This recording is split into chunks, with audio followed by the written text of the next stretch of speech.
বিশ্বের প্রায় সবগুলো দেশেই করোনা ভাইরাস ছড়িয়ে গেছে।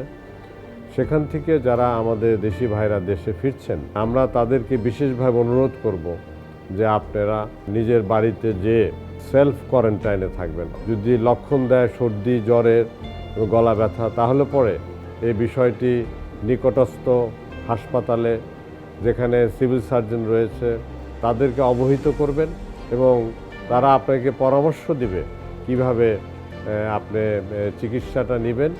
আমি দেশবাসীকে আহ্বান করব, করোনা ভাইরাস নিয়ে আপনারা আতঙ্কিত হবেন না।